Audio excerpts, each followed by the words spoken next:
Donald just released terrible news about his 11-year-old, Barron. In a recent interview, President Donald Trump opened up about the toll his presidency has taken on his wife Melania and their 11-year-old son Barron, both of whom have been ruthlessly attacked by the mainstream media. "There is no question, it is a big burden on the family," President Trump confessed. He went on to explain that leaving New York would have been very difficult for Barron. "I have a son who's a very young boy, he just turned 11, Trump said.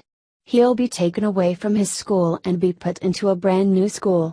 He likes playing on his soccer team in New York, they're all of his friends, and he'll be taken away from that team. We didn't want to do it in the middle of a season." The president also criticized the media for being so harsh and abusive toward Melania. "She's a high-quality person," he said.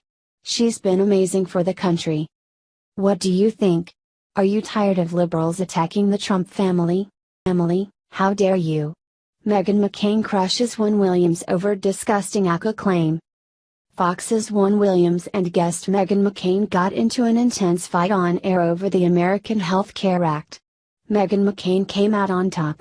Williams started by insulting the other guests. "I hope it covers mental illness because we're seeing a lot of it at the table tonight," said Williams. He went on to claim that the only reason the bill was passed was because President Trump was desperate for something that he can call a victory. Williams went on to talk about Obamacare premiums in Arizona. "This is what set McCain off. Honestly, how dare you? My own state has been hit the hardest by far. I want you to go to Arizona and say this. I won't want to go to Arizona and talk to people I know who are paying more than their mortgage for Obamacare premiums. It's a disaster," said McCain. She went on to point out that if this bill wasn't a huge victory, then Williams wouldn't be freaking out so much. "Why are you freaking out so much if nothing happened? If this isn't a big deal, why are you freaking out?" asked McCain. "This is a lie," Williams yelled back. "You're freaking out. And Democrats are freaking out because we know it's a victory," said McCain. At this point the other host stepped in. "Everybody, deep breath. Everyone think of a green pasture and frolicking little goats," said Gutfeld. "Let me tell you something, don't mess with McCain," said Guilfoyle. Check out the video below. Breaking, Loretta Lynch is going to prison. A leaked email from a Democratic operative confirms what most Americans knew the moment then Attorney General Loretta Lynch met privately with former President Bill Clinton on a tarmac in Arizona. The document reportedly indicated Lynch was willing to do whatever it took to protect Hillary Clinton from criminal charges over the use of private email servers. Calling it one of the most significant headlines coming out of the hearing, Fox News chief intelligence correspondent Catherine Herridge reported that the hacked email contained assurances Lynch would make sure the FBI investigation of Clinton didn't go too far. What we heard today for the first time were details about a document that related to Attorney General Loretta Lynch that had been obtained by Russian hackers, she said. And that the document indicated that Lynch would do whatever it took to prevent criminal charges to be brought against Hillary Clinton in the email probe. Of course, when asked about the email this week while testifying before the Senate Judiciary Committee, Comey refused to reveal who sent the email and who received it. In several of the questions referring to Loretta Lynch, the FBI director said he couldn't discuss it in an open unclassified setting, Herridge said. The FBI director said today he felt boxed in by Lynch and kind of a victim of circumstances. But that really didn't wash with Republicans who were on the committee who felt that the FBI director did something extraordinary at the end of last year. That being that Comey overreached when he recommended to the Department of Justice in 2016 that no charges should be brought against Clinton for her handling of classified information through private email servers. Not only does it appear that Lady Justice speaked from behind the blindfold under the Obama administration, it looks as if she lit the cloth afire. What do you think about this? Comment below. Muslim refugees are fleeing Arizona like the plague. All it took was one genius change. Time and again we learn that liberals lie to us. Under the Obama administration, they wanted states to take in thousands of refugees from foreign countries. They pretended this was good for our country. We are a nation of immigrants, right? So Americans could not be upset about thousands, tens of thousands, of strangers being dumped into our communities. They did not want to tell us these were people from Muslim-majority countries, who do not value or embrace American customs. They do not believe in free speech, freedom of religion, or even equal rights for women. Nor did the liberals tell us these thousands of refugees would be a burden to the taxpayer, the real reason Democrats want them. All these new faces would drain our government benefits. That would require the federal government to spend more, pass more regulation, and gobble up more power. But one state found a special way to send refugees packing. And it only highlighted how little these foreigners respect our country and way of life. From Mad World News. According to the Phoenix New Times, at least half of the 7,351 Somali refugees resettled in Arizona have moved out of the state because there are not enough welfare and government benefits for their liking. Additionally, they are fleeing because the state requires them to learn English and find jobs in order to attain food stamps. Like all refugees, each migrant resettled in Arizona receives a lump payment of $925 from the U.S. Department of Health and Human Services. Of course, the state receiving said migrants is expected to foot the rest of their bills after the stipend is used up. However, Arizona doesn't offer additional funding unless these welfarers take the necessary steps to earn them, which tellingly proves to be too much for many. Amazing, isn't it?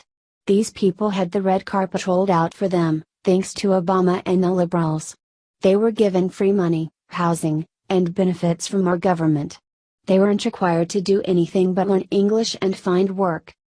Yikes! That was far too much for these ingrates. English is the official language of the United States. It's ludicrous for anyone to live here without knowing it on a basic level. And why should refugees come here and not try to find work? Generations of immigrants came to America, for the sole purpose of finding work. They busted their humps to earn a living and prove they deserve to be here. Yet today, entitled immigrants, refugees, and illegals come here expecting handouts, while American citizens pay the bill. No more, folks.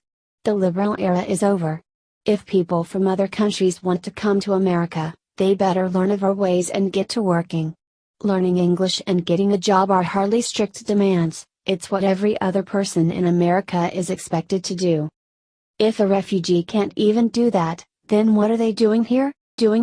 Rosie O'Donnell just did something sick to Trump at GLAAD Media Awards, millions of Americans in shock. Comedian Rosie O'Donnell made a surprise appearance at Saturday night's GLAAD Media Awards in New York City, where she jokingly texted President Donald Trump with a defiant, profane message on behalf of the LGBT community. While honoring Tony Award-winning actor Billy Porter with the evening's Vito Russo Award on behalf of his LGBT advocacy, O'Donnell, who was not previously announced as a presenter at the event, pulled out a cell phone and mock-texted Trump, according to Variety. FCKU. Donald. From the gays, O'Donnell said. Sent.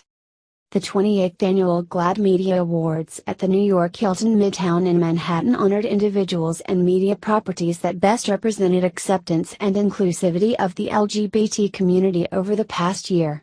The night's big honorees included Porter, Daily Show host Trevor Noah, and actress Deborah Messing, who was honored with the organization's Excellence in Media Award.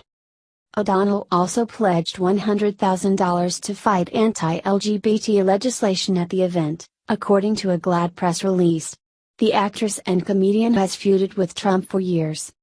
The award show's host, television personality Ross Matthews, also took aim at Trump during the event. "We have big stars here tonight. We have more stars than at Trump inauguration," Matthews said, according to Variety. "To be fair, my Yelp review of the Burger King in Times Square has more stars than Trump's inauguration."